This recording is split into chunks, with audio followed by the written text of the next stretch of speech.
Very good morning, dear children. This is L.K. Tripathi from LPM Public School, Gola Bazar, Gorakhpur. Welcome to the new video lecture.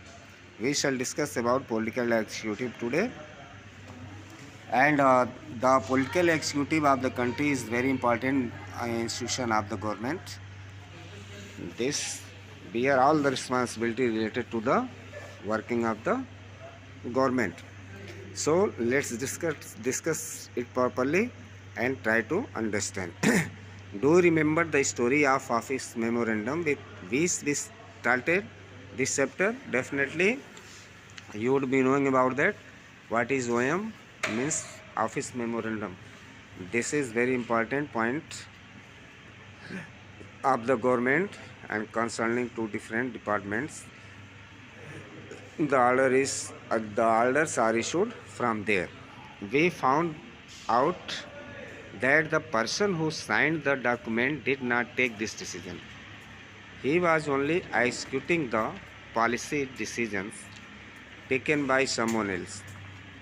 We noted the role of the Prime Minister in taking the decision, but we also know that he could not have taken that decision if he did not have support from the Lok Sabha. In that sense, he was only executing the wishes of the parliament. This is true that without getting support of Lok Sabha, Prime Minister also cannot take decision alone. Only he can execute the wishes of the parliament. This is depend upon the majority of the parliament to take decision related to any matter. Thus, at different levels of any government, we find functionaries who take day-to-day decisions but do not exercise supreme power on behalf of the people. All those functionaries are collectively known as the executive. They are called executive because they are in charge of the execution of the policies of the government. Thus, when we talk about the government, we usually mean the executive. Political and permanent executive. What is that? In a democratic country, two categories make up the executive. What are they? What are the two categories? One that is elected by the people for a specific period is called the political executive. Political leaders who take the big decisions fall in this category. In the second category, people are appointed on a long term basis. This is called the permanent executive or civil services. Persons working in civil services are called civil servants. They remain in office even when the ruling party changes. These officers work under political executive and assist them in carrying out the day-to-day administration. Can you recall the role of political and non-political executive in the case of the office memorandum? You might ask, why does the political executive have more power than the non-political executive? Why is the minister more powerful than the civil servant? The civil servant is usually more educated and has more expert knowledge of the subject. The advisors working in the finance ministry know more about economics than the finance minister. Sometimes the ministers may know very little about the technical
more about concern than the finance minister. Sometimes the ministers may know very little about the technical matters that come under their ministry.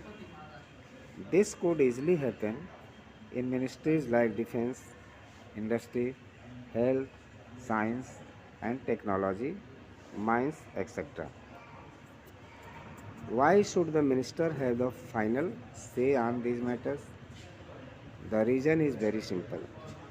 In a democracy, the will of the people is supreme.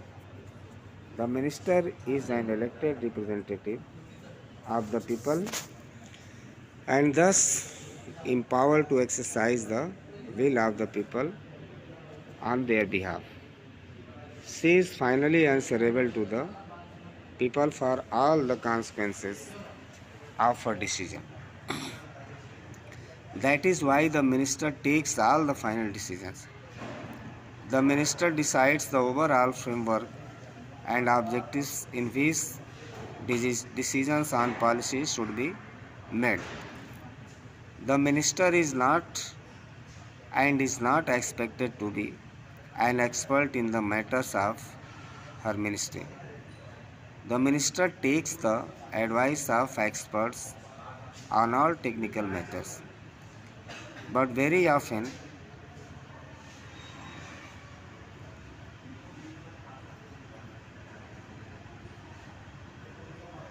experts hold different opinions or place before her more than one option, depending on what the overall objective is. The minister decides. Actually, this happens in any large organization. These and those who understand the overall picture take the most important decisions, not the experts. The experts can tell the route, but someone with a large view decides the designation. In a democracy, elected ministers perform this role.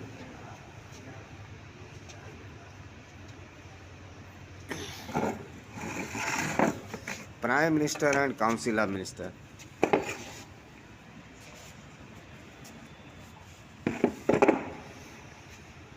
Prime Minister is the most important political institution in the country.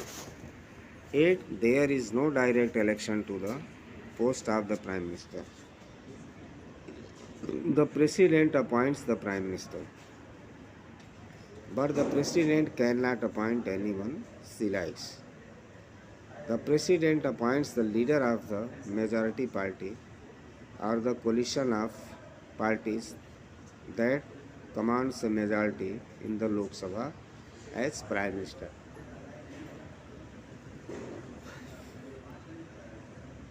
In case no single party or alliance gets a majority, the President appoints the person most likely to secure a majority support.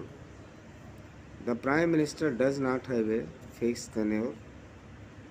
He continues in power so long as he remains the leader of the majority party or coalition.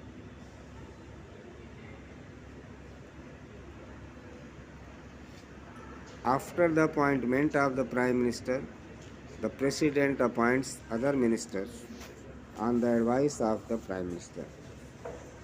The ministers are usually from the party or the coalition that has the majority in the Lok Sabha. The Prime Minister is free to choose ministers as long as they are members of Parliament. Sometimes a person who is not a member of Parliament can also become a minister.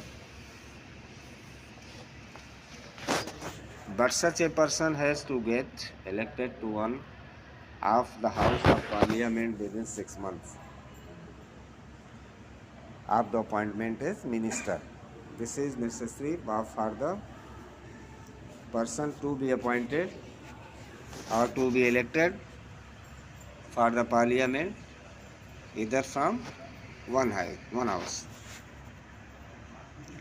Council of Ministers is the official name for the body that includes all the ministers. It usually has 60 to 80 ministers of different ranks. Cabinet ministers are usually top level leaders of the ruling party or parties who are in charge of the major ministry. Usually, the cabinet ministers meet to take decisions in the name of the Council of Ministers.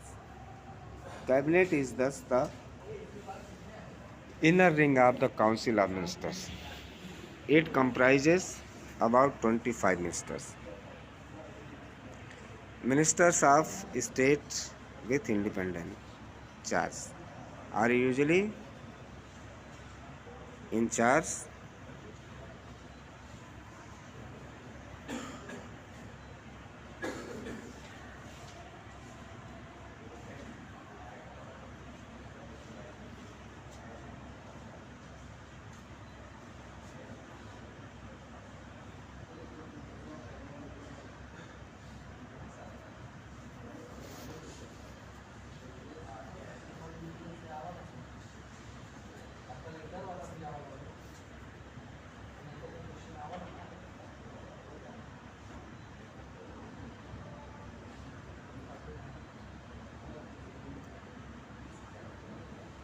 Ministers of state with independent charge are usually in charge of smaller ministries.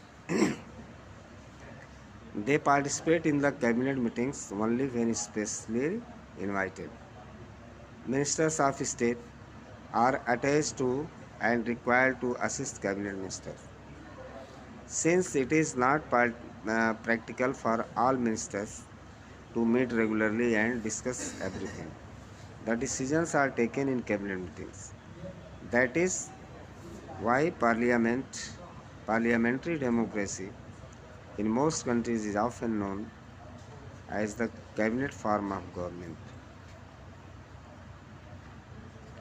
The cabinet works as a team.